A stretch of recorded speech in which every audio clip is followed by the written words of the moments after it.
السلام علیکم، میں ہوں صدرا میر، آپ دیکھ رہے ہیں پروگرام 7 سے 8۔ ناظرین، عمران خان کے خلاف توہین عدالت کی حکومتی درخواست پر آج سپریم کورٹ میں سماعت ہوئی، جس میں 25 مئی کے واقعات پر عمران خان سے دوبارہ جواب طلب کیا گیا ہے۔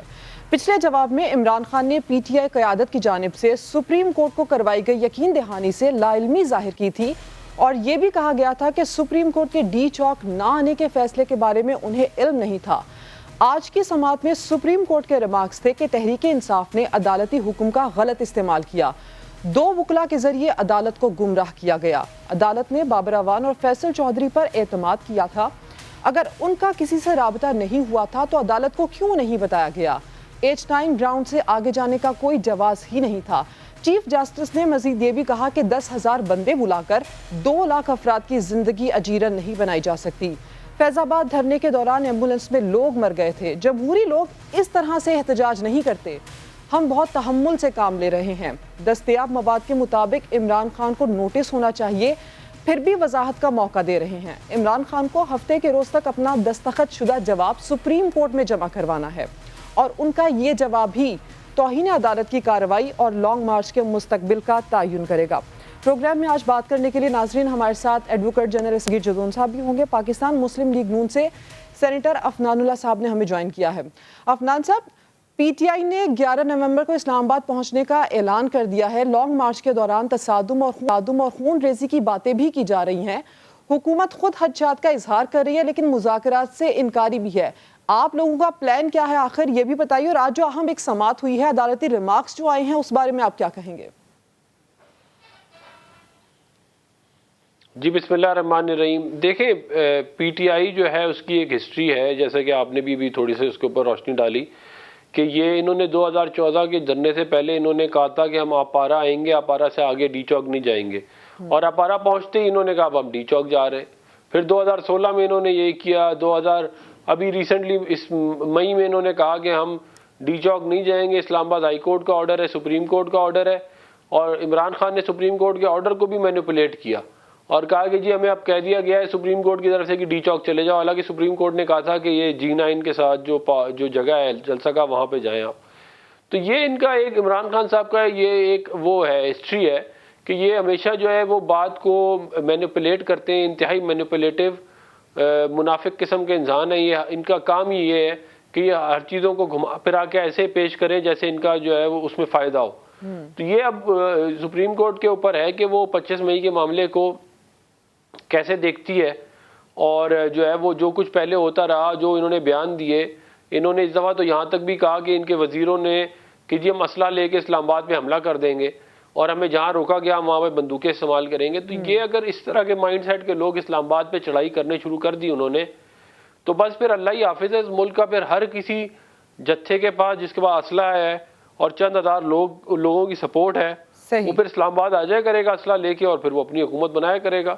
تو اگر ہمیں ایسا نظام چاہیے تو پھر تو ظاہر ہے اس کو چلنے دیں، اگر نہیں چاہیے۔ اچھا افنان صاحب، اب چونکہ عدالت عمران خان سے جواب بھی مانگ رہی ہے، آپ کو لگتا ہے کہ اگلی سماعت پر جب عمران خان صاحب جواب دیں گے تو ان کو توہین عدالت کا نوٹس جاری ہو سکتا ہے؟ دیکھیں، تو عمران خان صاحب کو جتنی پیار اور محبت پاکستان کی عدالتوں سے ملی ہے، شاید ہی کسی اور سیاستدان کو ملی ہو، ورنہ تو آپ کو پتہ ہی ہے کہ ہمارے کیس میں تو تنخواہ نہ لینے کے اوپر جو ہے وہ تا حیات نااہلی ملی تھی میاں نواز شریف صاحب کو۔ اس سے پہلے ان کو کیا کہتے ہیں 21 سال کی سزا بھی مل چکی ہے۔ تو یہ عمران خان صاحب کی جو ہے وہ کوئی خاص بات ہے جس کی وجہ سے یہ قانون کی دھجیاں بار بار اڑاتے ہیں، مجسٹریٹ کو دھمکیاں دیتے ہیں، سپریم کورٹ کے آرڈرز کو فلاؤٹ کرتے ہیں، الیکشن کمیشن کو دھمکیاں لگاتے ہیں، آرمی چیف کو دھمکیاں لگاتے ہیں، DGI کو دھمکیاں لگاتے ہیں، اپوزیشن کو برا بھلا کرتے ہیں، انہیں ملائن کرتے ہیں۔ اس کے باوجود بھی ان کو جو ہے وہ اپوزیشن نہیں، گورنمنٹ کو ملائن کرتے ہیں۔ تو یہ اس کے باوجود بھی جو ہے وہ یہ اس طرح گھوم رہے ہوتے ہیں۔ تو یہ ایک عجیب ہی ہے معاملہ، لیکن ہم یہ سمجھتے ہیں کہ جو ہے یہ عمران خان صاحب ایک فتنے کی شکل اختیار کر گئے ہیں، اور یہ جو ہے یہ پاکستان کے اندر ڈی اسٹیبلٹی کریٹ کرنا چاہتے ہیں، اور یہ جو ہے اس کے لیے سارا تماشا لگایا جا رہا ہے، اور ہم ان کو ان کے مقاصد کے اندر کامیاب پہلے بھی نہیں ہم نے ہونے دیا تھا۔ 2013 سے 2018 بھی انہوں نے یہ حرکتیں کی تھی، اور آئندہ بھی ہم ان کو نہیں ہونے دیں گے۔ افنان اللہ صاحب ساتھ ہی رہیے میرے. وفاقی دارالحکومت کی طرف مارچ کرتے کرتے پی ٹی آئی رفتار کافی مدھم پڑ رہی ہے. اسلام آباد پہنچنے کی تاریخ بھی بار بار تبدیل کی جا رہی ہے. اب نئے شیڈیول کے مطابق لانگ مارچ اب 4 کی بجائے 11 نومبر کو اسلام آباد پہنچے گا. لیکن یہ بھی کوئی ختمی تاریخ نہیں, کیونکہ فواد چودھری کے بقول وہ بار بار تاریخ بدلیں گے اور اس بارے میں وہ بار بار بیانات بھی بدلیں گے. مارچ سست ہوا, لیکن عمران خان کا لہجہ اور ان کا انداز مزید تیز اور جارحانہ ہوتا جا رہا ہے. شہباز شریف کا ذرا سنو, اس کو 16 ارب روپے کی کرپشن کے کیس میں سزا ہونے والی تھی, جبکہ اس کو بچایا گیا. خفیہ ہاتھ تھے, ہم کچھ نہیں کر سکے کیونکہ نیب میرے ہاتھ میں نہیں تھی. جو نیب کنٹرول کر رہے تھے انہوں نے ان چوروں کو بچایا. این آر او ملنا شروع ہو گیا, مریم بھی بری ہو گئی. مریم کا پاپا تیاری کر رہے آنے کی. کوئی یہ غلط فہمی نہ سمجھے کہ وہاں جا کے اسلام آباد جا کے ہمارا یہ تحریک ختم ہو جائے گی. یہ تحریک اگلے 10 مہینے تک چلتی رہے گی جب تک الیکشن نہیں ہوں گے. گفتگو آپ نے خان صاحب کی سنی ہے. جنرل باجوہ احتساب کرنے کے لیے تیار نہیں تھے. یہ بات کہتے ہوئے خان صاحب یہ شاید بھول گئے ہیں کہ قوم سے احتساب کے نام پر ووٹ جنرل باجوہ نے نہیں, انہوں نے لیے تھے. اور اس وقت مشیر احتساب شہزاد اکبر جنرل باجوہ کے نہیں خان صاحب کے مقرر کردہ تھے. اور ایف آئی اے اور نیب پر بھی آپ کی ہی دستخط تھی خان صاحب. اور ایف آئی اے کے چیئرمین بدلنے ہوں یا چیئرمین نیب کی ایکسٹینشن کا فیصلہ, سارے اختیار آپ کے پاس تھے. تو ذمہ داری بھی خان صاحب اب آپ کی ہی بنتی تھی. جنرل باجوہ اپنے ادارے میں کارروائی کرنے کے ذمہ دار ہیں اور انہوں نے ایسا کیا بھی. لیفٹیننٹ جنرل سمیت کئی اعلیٰ افسران کا کورٹ مارشل ہوا, برطرفیاں بھی ہوئیں. اور ایک لمحے کو اگر اس بیانی پر یقین کر بھی لیا جائے تو سوال یہ اٹھتا ہے کہ پھر آپ انہیں غیر معینہ مدت تک ایکسٹینشن کی آفر کیوں کرتے رہے. دوسری طرف ناظرین, حکومت نے سوشل میڈیا مواد پر پابندیوں کے لیے نئی ترامیم کا فیصلہ کر لیا ہے, جس کی بنیاد F I A social media مواد پر کسی بھی صارف کے خلاف کارروائی کر سکے گی اور صارف کو 7 سال قید کی سزا بھی سنائی جا سکے گی. تجزیے کے لیے امیر عباس پروگرام میں مجھے جوائن کر چکے ہیں. امیر, آپ کا شکریہ. امیر, یہ بتائیں کہ تحریک انصاف کا لانگ مارچ اسلام آباد سے پنڈی ہو کر اب جانا چاہتا ہے. اتنا ڈیلے ہونے کی کیا وجوہات ہیں؟ کیا آپ کو لگتا ہے کہ یہ خان صاحب دانستان ایسا کر رہے ہیں کہ لانگ مارچ اتنا سست روی کا شکار ہے؟ دیکھیں سدرا, عمران خان صاحب دراصل اس سارے سیاسی محاذ کو ایک اعصاب شکن جنگ میں تبدیل کرنا چاہتے ہیں. اچھا.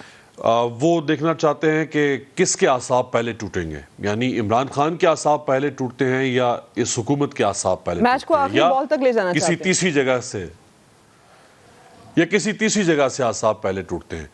اور وہ چاہتے ہیں کہ حکومت کا نروس بریک ڈاؤن ہو جائے. لیکن حکومت بہرحال حکومت ہوتی ہے, حکومت کے پاس اپنی طاقت ہے, ادارے ہیں, حکومت کے پاس قوت نافذہ ہے, حکومت بہت کچھ روک سکتی ہے, حکومت بہت کچھ شروع کر سکتی ہے, حکومت بہت کچھ کروا سکتی ہے. تو حکومت اپنے طور پر قائم ہے اور وہ اس کی اپنی وہ اپنے طرح سے کانفیڈنس کا اظہار کر رہی ہے. عمران خان صاحب بہرحال جو ان کی یہ اسٹریٹجی ہے, شروع میں تو اس پر بڑی تنقید ہوئی کہ یہ بڑی ناکام اسٹریٹجی ہوگی کہ آپ اگر اپنے لانگ مارچ کو, جس کو 2 دن میں پہنچ جانا چاہیے اسلام آباد, اگر آپ اس کو 5 سے 8 دن میں لے کر جائیں گے تو شاید آپ کو میڈیا کوریج نہ ملے, لوگ آپ کے ساتھ کھڑے نہ ہوں, آپ کے اپنے لوگوں کو فرسٹریشن ہونا شروع ہو جائے. لیکن صورتحال اس کے برعکس نکلی. اب آپ دیکھیں کہ آج ان کے لانگ مارچ کا 5واں یا 6واں روز ہے اور اب اس کو مزید وہ 5 روز آگے لے کر چلے گئے. لیکن اس کے باوجود میڈیا مجبور ہے عمران خان کو ڈسکس کرنے پر. آج پاکستان کی اچھی یا بری سب سے بڑی خبر عمران خان اور اس کا لانگ مارچ ہے. Social media, private gatherings, print media, electronic media, جہاں بھی دیکھیں عمران خان کے لانگ مارچ کی بات ہو رہی ہے. اگین وہ اچھے لفظوں میں ہو رہی ہے یا برے لفظوں میں, ان کے حامی بھی ان کو ڈسکس کر رہے ہوں گے, ان کے مخالفین بھی ان کو ڈسکس کر رہے ہیں. سو انہوں نے اپنی ایک نیوسنس ویلیو کریٹ کر دی ہے, وہ آج ایک خبر بن چکے ہیں اور وہ اسی وجہ سے حکومت کے اوپر ایک دباؤ برقرار رکھنا چاہتے ہیں. لیکن یہ ان کو لگتا ہے کہ ان کے مطالبات فوری طور پہ منظور نہیں ہوں گے. وہ چاہتے ہیں کہ جن کے پاس ڈیسائسو پاور ہے اس ملک کے اندر, جن کے پاس فیصلہ کن کردار ادا کرنے کی طاقت یا صلاحیت ہے, وہ ہے پاکستان کی اسٹیبلشمنٹ. وہ چاہتے ہیں کہ وہ آ کے اس کے اندر میری اور حکومت کے درمیان جو معاملات ہیں ان کو طے کریں یا سیٹل کریں.